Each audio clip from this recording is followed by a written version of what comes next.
சிந்திங்க nine channel சொந்தங்கள் எல்லாருக்கும் அன்பான வணக்கங்கள்.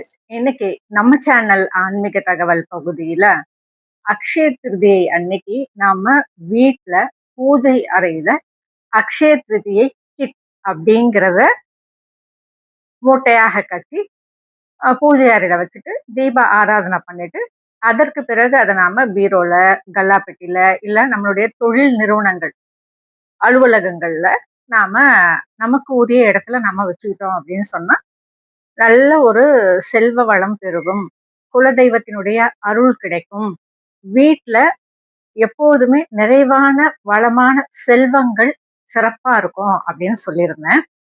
இந்த அக்ஷய திருதியை அன்னைக்கு உங்களுக்கு இந்த கிட் கிடைச்சிருந்ததுன்னா கண்டிப்பா நீங்க அதை செஞ்சிருப்பீங்க. ஒரு சிலருக்கு இந்த காணொளி தாமதமா கிடைச்சிருக்கும். நான் இப்பதாம்மா இந்த கிட் பத்தி நான் கேள்விப்படுறேன். இப்ப நான் என்ன பண்றது? நான் அக்ஷய திருதியைய தவற விட்டுட்டேன். இப்ப நான் மறுபடியும் எப்ப கட்டுறது? அப்படின்னு சில பேரு. இன்னும் சில பேரு, நான் ஆர்டர் போட்டுட்டேம்மா, ஆனா எனக்கு உரிய நேரத்துல கிடைக்கல. தாமதமா கிடைச்சது. அதனால நான் எப்ப மறுபடியும் கட்டுறது? அப்படின்னு சில பேரு.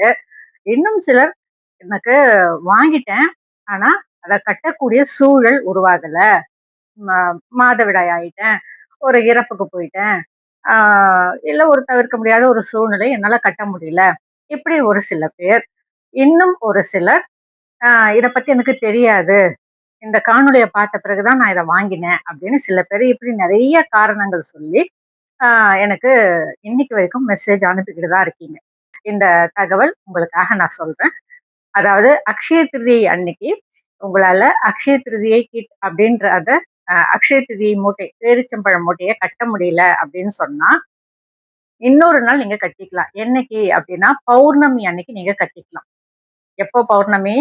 மே மாதம் 1ஆம் தேதி பௌர்ணமி. அன்னைக்கு சாயந்தரம் 5 மணில இருந்து இரவு 9 மணி வரைக்கும் நீங்க இந்த அக்ஷய திருதியை மூட்டை அப்படின்றத கட்டி வைக்கலாம். நான் ஏற்கனவே சொன்ன மாதிரி அந்த பச்சை வஸ்திரம் இருக்கும். அதுல எல்லா திவ்ய பொருட்களையும் போட்டுட்டு, அந்த மஞ்சள் நிற நூல் குடுத்திருப்பேன், கயிறு குடுத்திருப்பேன். அதுல நீங்க கட்டிட்டு, சாயந்திரம் நான் சொன்ன அதே நேரத்துல 5 மணில இருந்து இரவு 9 மணிக்குள்ள பௌர்ணமி நிலவ பாத்துருங்க. மேகமூட்டம், பௌர்ணமி நிலவு தெரியல அப்படின்னாலும் வானத்தை பார்த்து கையெடுத்து கும்பிட்டு, இன்னைக்கு பௌர்ணமி, உன்னை தரிசனம் பண்ணிக்கிறேன் அப்படின்னு மனசார வேண்டிட்டு, இந்த மூட்டைய பூஜை அறையில வச்சுட்டு, தீப ஆராதனை அப்படின்றத பண்ணிட்டு, நீங்க பூஜை அறையில இருந்து உங்களுடைய பீரோ, கல்லாப்பெட்டி, நான் சொன்னேன் இல்லையா கப்போர்டு, இங்கெல்லாம் வச்சிடலாம். இது எதற்காக அப்படின்னு சொன்னா, அக்ஷய திருதியை அன்னைக்கு கட்ட முடியல, அப்ப என்னைக்குமே கட்ட முடியாதா? அப்படிங்கிற மாதிரி பயப்பட வேண்டாம். மாதம் மாதம் பௌர்ணமி அன்னைக்கு கூட நீங்க இந்த அக்ஷய திருதியை கிட் அப்படின்றத நீங்க கட்டலாம். எந்த ஒரு தவறும் கிடையாது. சரிங்களா? அதே மாதிரி இப்ப நான் உங்களுக்கு இந்த அக்ஷய திருதியை கிட் அப்படிங்கிறத எல்லா வளமும் கிடைக்கும் விதமாக சில திவ்ய பொருட்கள் கலந்து உங்களுக்கு குடுத்துக்கிட்டு இருக்கேன். நம்மளுடைய பழைய பதிவுகள், இந்த அக்ஷய திருதியை அன்னைக்கு இந்த பேரீச்சம்பழம் மட்டுமே சேர்த்து கட்டி வைக்கக்கூடிய மூட்டை. இத கூட ஒரு சிலர், எனக்கு இதுவே ராசியா இருக்குமா, நான் தொடர்ந்து பண்ணிக்கிட்டு இருக்கேன். நீங்க சொன்னதுலருந்து நான் ஒரு 5, 6 வருஷமா நான் இத தான் பண்ணிக்கிட்டு இருக்கேன் அப்படின்னு நீங்க நினைக்கிறீங்க அப்படின்னா, நீங்க அந்த ஒரு விஷயத்தையே நீங்க கடைபிடிச்சுக்கலாம். சரிங்களா? இந்த அக்ஷய திருதியை கிட் அப்படிங்கிறத பௌர்ணமி அன்னைக்கு கூட நீங்க கட்டலாம் அப்படின்றதுக்காக தான் இந்த ஒரு பதிவு. இந்த ஒரு பதிவு பயனுள்ள பதிவா இருக்கும்ன்ற நம்பிக்கை எனக்கு இருக்கு. மீண்டும் வேறொரு பதிவோடு சந்திக்கும் வரை வணக்கம்.